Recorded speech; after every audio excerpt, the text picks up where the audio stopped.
একটা সময়ের কথা, যখন ছিল গরমকাল। রামু গরমের ছুটি পেয়েছিল, তার জন্য তার পরিবার সহ তারা অন্য কোথাও ঘুরতে যাচ্ছিল। তারা খুব আনন্দিত ছিল, তারা খুব খুশি ছিল, কারণ তারা অনেক বছর পর তারা ঘুরতে যাচ্ছিল। তার জন্য তারা অনেক খুশি ছিল। তারা ট্রেনের অপেক্ষা করছিল। তখনই একটা মানুষ এসে রামুকে বলল, কি দাদা, কোথায় যাওয়া হচ্ছে? আমি তো দাদা যাচ্ছি পাঠানপুর। কিন্তু কেন দাদা?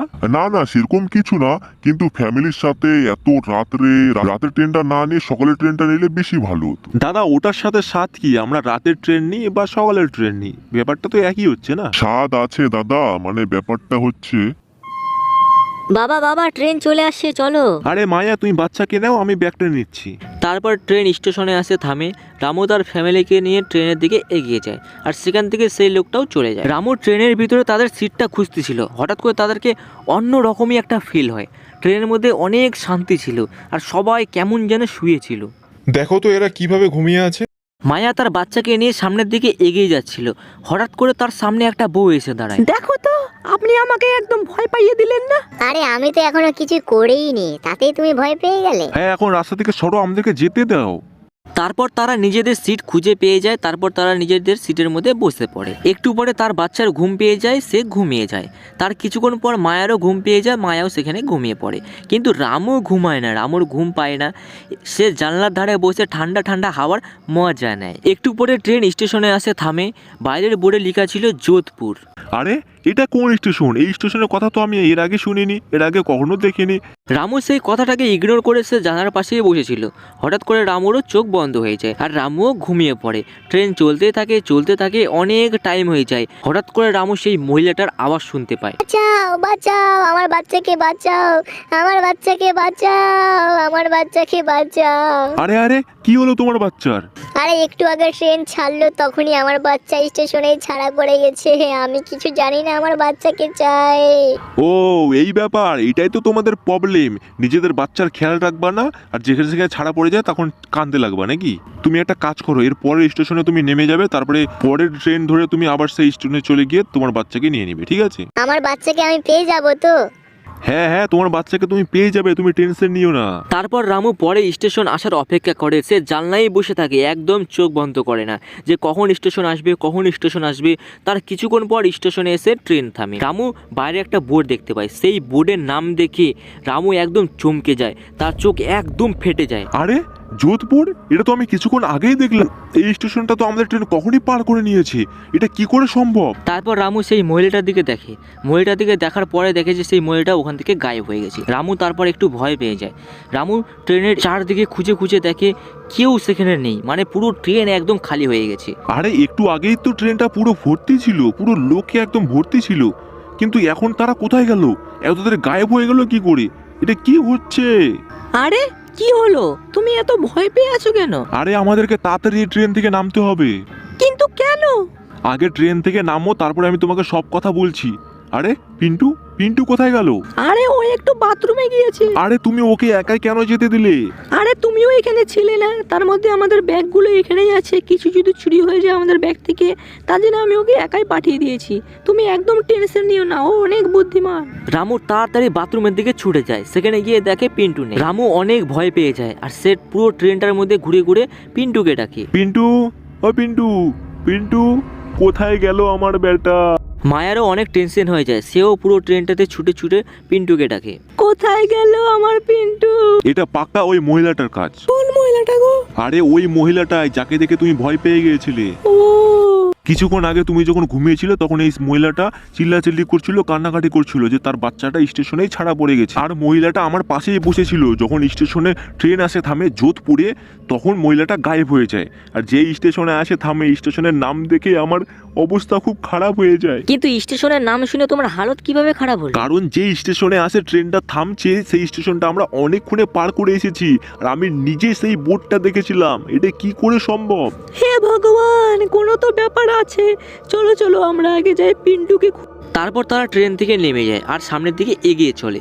এগিয়ে যাওয়াতেই তারা ট্রেনের পার্টিতে সেই মহিলাটাকে দেখতে পায়, আর তার কোলে পিন্টু ছিল। রামু যখন চিল্লা হাল্লা করে সেই মহিলাটার দিকে দৌড়ে যায়, তখন সেই মহিলাটা থামে যায়। সেই মহিলাটা যখন রামুর দিকে তাকায়, তখন সেই মহিলাটা একদম চুড়েলের মতন মুখটা ছিল, কারণ সেই মহিলাটা চুড়েল ছিল।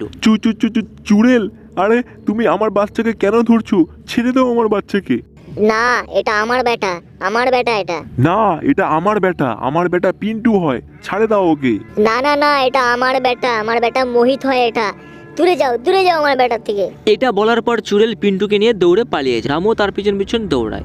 এই পুরো ঘটনাটা মায়া তো আর নিজের চোখের সামনে দেখে। তারপর চুড়েলটা দৌড়ে লাফায় সেই ট্রেনের মধ্যে উঠে যায়, আর ট্রেনও সেই জোরে স্পিডে চলতে লাগে। কিন্তু রামু আর উঠতে পারে না। রামু কিন্তু অনেক চেষ্টা করে, কিন্তু তাও সে উঠতে পারে না। মায়া আর রামু ওখানেই কাঁদতে থাকে।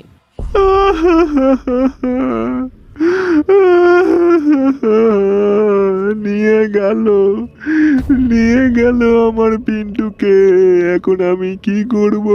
বাঁচাও আমার বাচ্চাকে, কেউ তো বাঁচাও। রামু আর মায়া তখন চিল্লা হাল্লা করে তারা হেল্পের জন্য সবাইকে ডাকছিল। তখনই তাদের কাছে একটা তান্ত্রিক আসে। কি হয়েছে বাচ্চা, কেন কাঁদতেছো?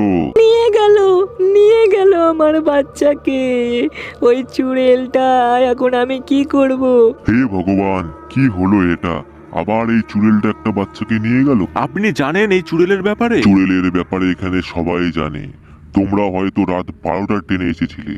হ্যাঁ বাবা, আমরা ওই ট্রেনে এসেছিলাম।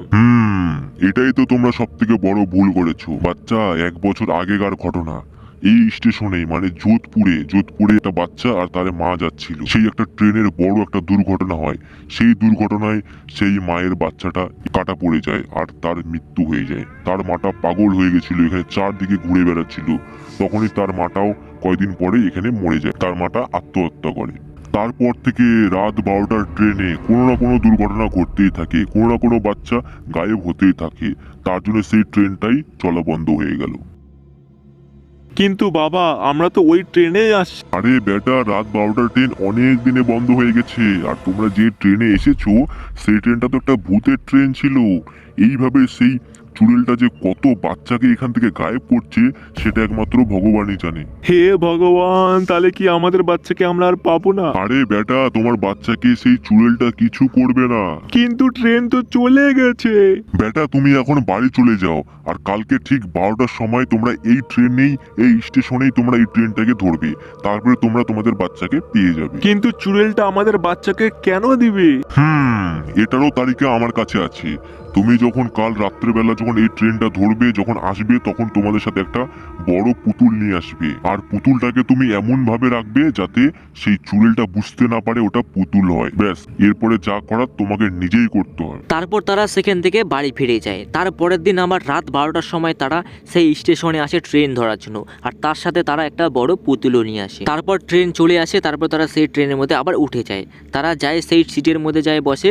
তারপর দেখে তাদের পিছন পিছন সেই মহিলাটা আসে। সেই মহিলাটাকে দেখার পর তারা খুব ভয় পেয়ে যায়।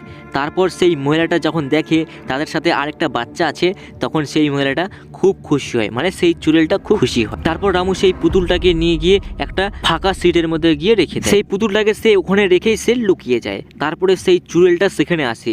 আসার পর সে সেই পুতুলটাকে কোলে উঠায়। আমার বাচ্চা মোহিত।